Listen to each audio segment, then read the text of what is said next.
నూతన ప్రభుత్వంలో దేవాదాయ శాఖ మంత్రిగా ప్రమాణ స్వీకారం చేసిన తర్వాత దేవదేవుడైనటువంటి తిరుమల శ్రీ వెంకటేశ్వర స్వామి యొక్క ఆశీస్సులు తీసుకోవాలని మేమందరం ఇక్కడికి రావడం జరిగింది. స్వామివారి ఆశీస్సులు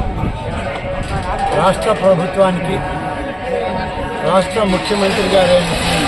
చంద్రబాబు నాయుడు గారికి, ఉప ముఖ్యమంత్రి గారైనటువంటి పవన్ కళ్యాణ్ గారికి, మంత్రివర్గ సహచరులకు మంచి సుపరిపాలన అందించడం ద్వారా ఈ రాష్ట్ర ప్రజానీకానికి మేలు కలగాలి, ప్రజలందరినీ ఆశీర్వదించమని, సుఖ సంతోషాలతో సౌభాగ్యాలతో ఈ రాష్ట్రం తోతూగే విధంగా మా పరిపాలన ముందుకు సాగించమని భగవంతుని శ్రీ వెంకటేశ్వర స్వామిని కోరుకోవడం జరిగింది.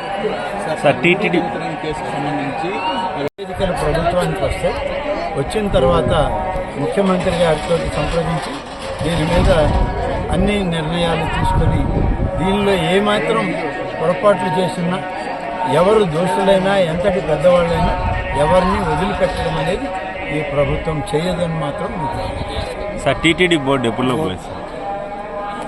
టీటీడీ బోర్డు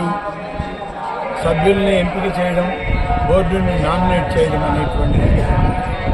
రాష్ట్ర ముఖ్యమంత్రి గారి పరిధిలో ముఖ్యమంత్రి గారు అతి త్వరలోనే